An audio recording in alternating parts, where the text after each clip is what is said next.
Now, in this next lecture, we are going to find whether a given number is an even or odd. और इसके लिए सबसे मतलब ज़रूरी है एक नया स्टेटमेंट पढ़ेंगे, इफ़ स्टेटमेंट। इफ़ कई तरह का होता है, एक होता है इफ़ ओनली, एक इफ़ एल्स, एक होता है एक नेस्टेड इफ एल्स। सबको एक एक करके देखेंगे, ठीक है। फिलहाल आगे जैसे जैसे होता जाएगा देखते जाएंगे। अब एक इस प्रोग्राम के थ्रू हमें चेक करना है weather a given number is even और ऑड। तो सबसे पहला काम वही करेंगे, stdio.h standard input output header file include किया। उसके बाद मेन फंक्शन स्टार्ट किया। इसके बाद हमें एक नंबर यूज़र से लेना होगा, तो हम क्या करेंगे, एक एन टाइप इंटीजर एलोकेट कर देंगे, तो 2 बाइट का जगह मेमोरी में बन जाएगा। इसके बाद हम चाहेंगे यूज़र नंबर दे, तो printf इंटर अ नंबर, और उस यूज़र से नंबर लेने के लिए क्या करेंगे, scanf का यूज़ करेंगे। scanf यूज़ किया तो scanf परसेंट, क्योंकि इंटीजर टाइप है तो %d और n%n, तो जो भी वैल्यू आएगी वो यहाँ पर इसके एड्रेस पे स्टोर हो जाएगा, ठीक है। अब चेक करना है इवन है ऑड है, तो सिंपल सी बात है, मान के चल के 13 होता तो 13 मॉडुलस 2 करते। अगर ये 0 आता तो ऑड है, इवन है, अदरवाइज ऑड है, लेकिन ये 13 मॉड 2 करेंगे तो 1 आएगा, इसका मतलब ये ऑड नंबर है। तो एक जो करने का तरीका है वो मेन इस तरह से है कि सबसे जैसे जो एक फ्लो चार्ट भी कह सकते हैं कि एक n इंसर्ट कराया, इंटर n करेंगे, ठीक है।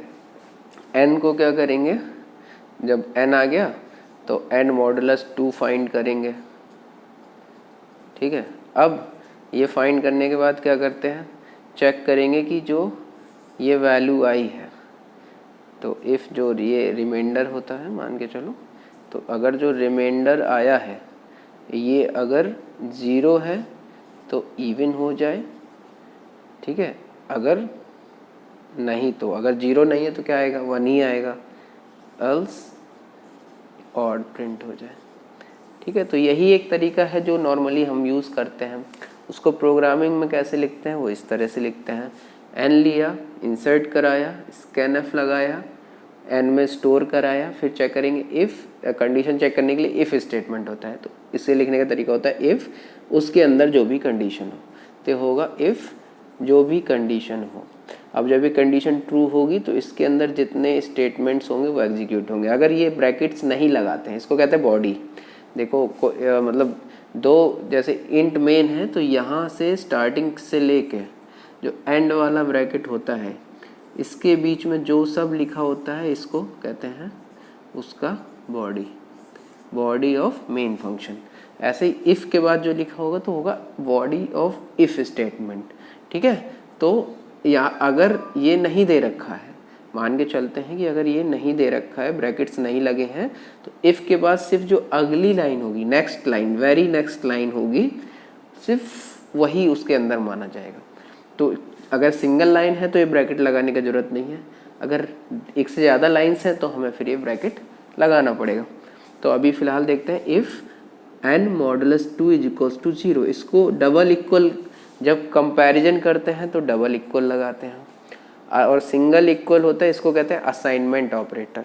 अगर एक लिखा हुआ है, दो चीज़ है, जैसे x हमने प्री डिफाइन किया, x का वैल्यू प्री डिफाइन किया, अगर x का वैल्यू 5 है, तो अगर अगली एक जगह कहीं लिखा हुआ है if x is equals to 5, इसका मतलब है चेक करो क्या x 5 के इक्वल है, अगर है तो ये रिटर्न करेगा ट्रू, ठीक है।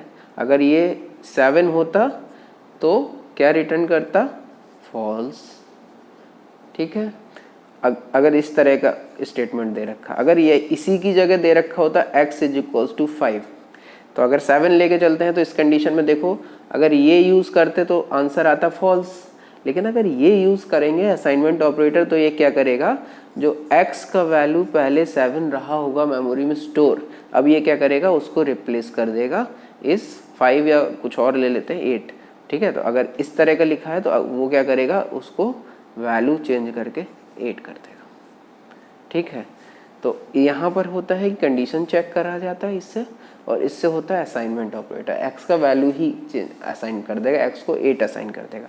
तो यहाँ पर चेक करते हैं तो ये बताएगा n मॉडुलस 2, मतलब n को 2 से रिमाइंडर किया, अगर वो 0 आ गया तो 0 आ गया तो इसका मतलब वो एक इवन नंबर है। तो अगली लाइन में प्रिंट करा देंगे printf नंबर, और उस नंबर को हम चाहेंगे वो नंबर भी शो हो, तो उसकी जगह परसेंटाइल डी लिख दिया, number percentile D is even, और ये n, तो जैसे ही प्रिंट होगा तो ये n की वैल्यू आके यहाँ पर प्रिंट हो जाएगी। अगर 2 से मॉडुलस करने पर 0 नहीं आता तो इट मीन्स ये इवन नहीं है, ऑड है। ऑड है तो तुरंत एल्स। अगर इसको यहीं बंद कर देते तो ये सिर्फ चेक करता, अगर 2 से मॉडुलस होता तो इसको प्रिंट कर देता, अदरवाइज प्रोग्राम एंड हो जाता। लेकिन इफ़ के बाद अगर हम चाहते हैं अगर ये कंडीशन फॉल्स है तो भी कुछ हो तो एक एल्स लगा देते, तो इसमें कहते हैं इफ एल्स स्टेटमेंट। तो एल्स लगा दिया और प्रिंट करा दिया printf नंबर इज ऑड, और परसेंटाइल डी लगा है तो n का वैल्यू यहाँ हो जाएगा, नंबर इज ऑड और रिटर्न 0, ठीक है। तो क्या होगा, मांगेगा सबसे पहले जब हम इसको रन कराएंगे तो बोलेगा n का वैल्यू इंसर्ट करो, तो जो n का वैल्यू इंसर्ट करेंगे, मान के चलो 13 इंसर्ट किया, तो 13 इंसर्ट किया तो n में 13 चला गया, ठीक है। तो अब बोलेगा if n modulus 2 is equals to 0, तो 13 मॉडुलस 2 करने पे आएगा 1, तो क्या ये 0 है, नहीं है, नहीं है तो ये आएगा फॉल्स, फॉल्स आएगा तो ये वाली लाइन एग्जीक्यूट नहीं होगी। ये वाली लाइन कब एग्जीक्यूट होगी, जब ये कंडीशन ट्रू होगी।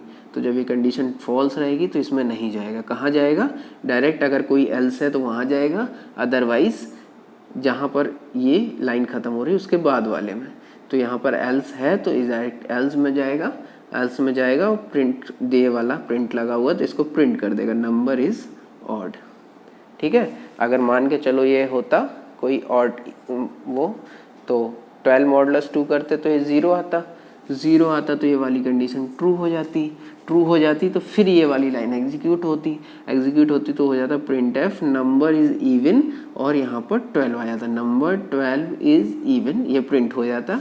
और फिर उस केस में एल्स वाले पोर्शन पर नहीं जाता, तो एल्स वाले पर नहीं जाता तो ये इसके अंदर एल्स के अंदर जो भी लिखा है वो एग्जीक्यूट नहीं होता, और डायरेक्ट आता फिर कहाँ पर, ये लाइन एग्जीक्यूट होती, उसके बाद सीधे रिटर्न 0 पे आता, प्रोग्राम एंड हो जाता, ठीक है। तो ये वाला पोर्शन कब एग्जीक्यूट हुआ, जब इफ सही है, और ये वाला अगर ब्रैकेट लगा के देखेंगे तो ये वाला कब एग्जीक्यूट होगा, जब ये कंडीशन फॉल्स होगी। तो इसका मतलब है इफ़ के बाद अगर कोई कंडीशन लगी है वो ट्रू है तो इस बार यहाँ पर कंट्रोल जाएगा, अगर वो फॉल्स है तो एल्स वाले पर कंट्रोल जाएगा, ठीक है।